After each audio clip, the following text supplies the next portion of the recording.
Hello and welcome back to my kitchen. Today I've got a really simple recipe for you. We're gonna do vegan Cheez Its. Cooking with the vegan zombie. Now I'm not kidding when I say these are simple. The preparation is very quick, very easy. And I actually saw this on a TikTok video and I decided that I could very easily veganize that. So we've got some vegan cheese here. I've got the Good Planet garlic and herb. I got the cheddar and I got the hot pepper. Okay, so all you're gonna need is some single slices of cheese. You know, since they're Cheez Its, I think they're more of a cheddary flavor. We're gonna use cheddar, and I'm also gonna use some of the hot pepper and try some of that. Okay, and all you're gonna do is you're gonna get a sharp knife, or you could even use like a little pizza cutter. I got a knife, and we're gonna evenly cut these into 4. So you have these. So let's do that with the rest of them. Boom. Very easy. I mean, you could be right in the middle of a zombie apocalypse, the zombies chasing you, and still be able to make these. And now you're gonna wanna get yourself a straw. And in case you're wondering, this is a biodegradable straw, so it's not gonna end up in the oceans messing with the marine life. So we're gonna take that and we're gonna push it right in the middle, right there, of each one of these pieces of cheese, and you got a little hole in there. My dad would always buy Cheez Its when I was a little kid, and we'd always have them in the house. My dad would always snack on them, which meant I would always snack on them until I became a vegan. So we're gonna do that to each one of these, put a little hole in them. I wonder if a hole puncher would work. Do you guys remember hole punchers when you were in school? You would take it and you put holes in your paper for your binders. Anyway, we now have our cheese with the holes in them. Now you're gonna get yourself an oven tray, and I have some parchment paper. You're gonna want parchment paper so it doesn't stick.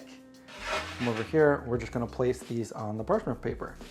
A little bit like that. So they're a little bit away from each other, maybe an inch apart, just like that. And now we have some Himalayan pink salt. It's coarse. And we're just gonna put a little bit of that on top. You could try garlic powder, onion powder, whatever you want, but just keeping it simple right here. We're gonna put it in the oven for about 25 to 30 minutes on 275 degrees Fahrenheit. So that's pretty low temperature. And we're just gonna let them bake. So I'll see you guys in about a half an hour. Okay, in the oven we go. All right, there they are. Cheez Its, vegan Cheez Its, homemade.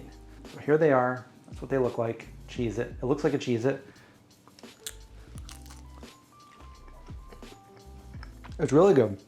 I suppose if I let them cool off a little more, they'll be crunchier. Super simple, super quick, flavor it however you want.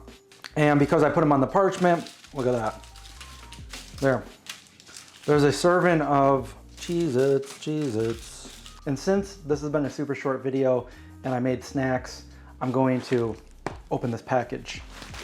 All right, so that's a gigantic G, isn't it? All right. It's a gigantic variety pack. Boom. Salted, these are candy bars, salted peanut butter, salted peanut, hazelnut cafe, banana pecan, and almond horchata. So these are candy bars by Gigantic, and they're all vegan. So in my zombie apocalypse, the snacks are covered for me. I'll try these and post my review on my Instagram account, The Vegan Zombie. And that's it for this video, really. It was super short. I have some nice snacks here. Now they're crunchy. So you know what to do. Thumbs up, subscribe, survive, watch out for zombies, and I'll see you guys in the next one.